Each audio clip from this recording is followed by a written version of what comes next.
TDP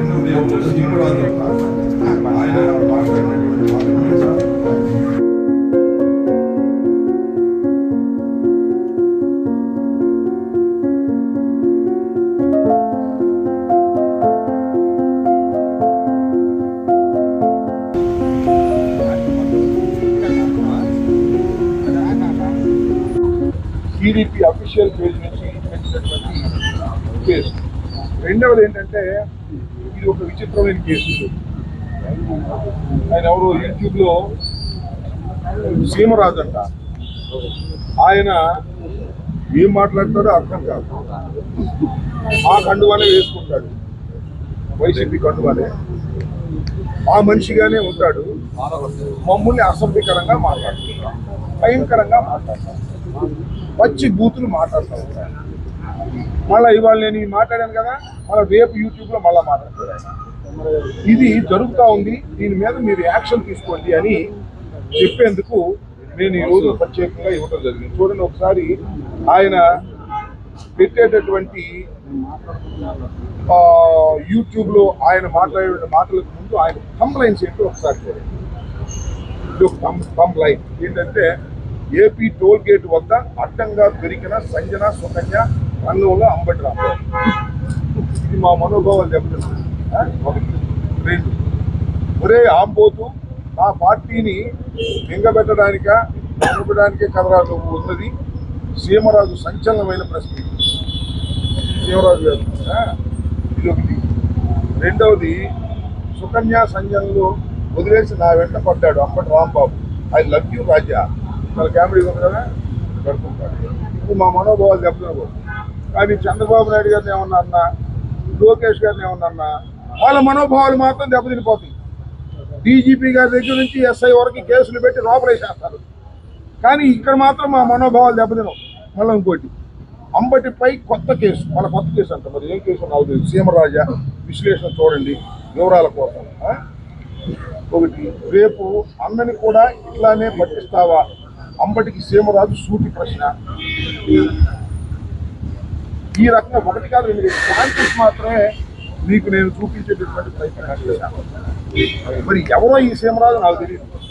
దీంతో ముందుకు ఒకసారి చెబితే సర్దుకుంటాడేమో అనుకున్నా, సర్దుకోకపోగా మరింతగా రెచ్చిపోతున్నాడు.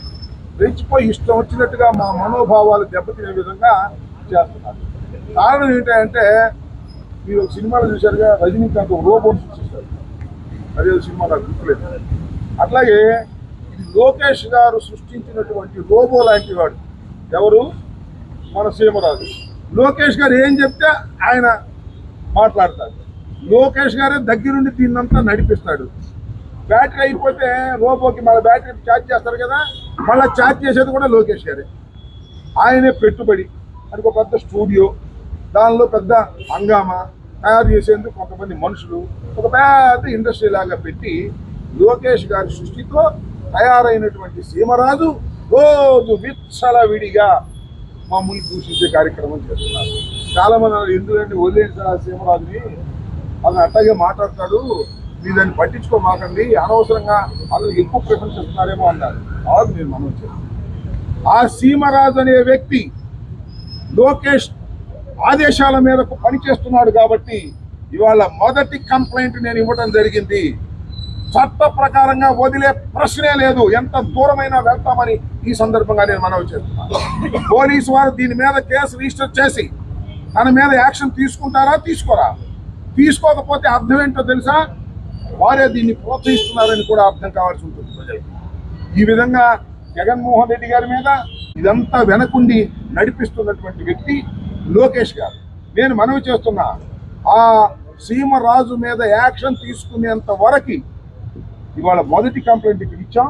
ఇది సుదీర్ఘకాలమైనటువంటి పోరాటం చేస్తాం, కోర్టుకు వెళ్తాం. మీరు యాక్షన్ తీసుకుంటే వెల్, యాక్షన్ తీసుకోకపోతే నెక్స్ట్ కోర్టుకు వెళ్తాం. 14 రోజుల తర్వాత మాకు చట్ట ప్రకారంగా కోర్టుకు వెళ్ళి ప్రైవేట్ కంప్లైంట్ పడేసే అవకాశం ఉంటుంది. అదేవిధంగా పోలీసు వారికి కూడా డైరెక్షన్ తీసుకునే అవకాశం ఉంటుంది రాజ్యాంగంలో. కాబట్టి దాన్ని అన్వేషిస్తాం, కోర్టులో వెళ్తాం. అక్కడ కూడా మాకు కాకపోతే హైకోర్టుకు వెళ్తాం, అక్కడ కూడా కాకపోతే సుప్రీంకోర్టుకు వెళ్తాం. ఎక్కడికైనా వెళ్ళి ఈ సీమరాజు అనే ఒక అరాచకవాది యూట్యూబ్ లో చేస్తున్నటువంటి వీడియోలు అసభ్యకరంగా ఉన్నాయని నిరూపిస్తాం. అతని మీద చట్టపరమైన యాక్షన్ తీసుకునేందుకు కూడా వెనుకాడే ప్రశ్న లేకుండా పోరాటం చేస్తామని మనం చేస్తాం. బీజేపీ గారిని కూడా ఈ సందర్భంగా నేను కోరుతున్నాను, మీరు ఏకపక్షంగా వ్యవహరించేటట్టుగా ఉండకూడదు. చట్టం తన పని తాను చేసుకు వెళ్లే విధంగా ఉండాలి. మేము పోలీసు వ్యవస్థ నిష్పక్షపాతంగా పనిచేయకపోతే న్యాయస్థానాలకు వెళ్లి వారి మీద కూడా యాక్షన్ తీసుకుంటామని ఇచ్చినటువంటి 2 కంప్లైంట్స్ మీద జగన్మోహన్ రెడ్డి గారిని మార్ఫింగ్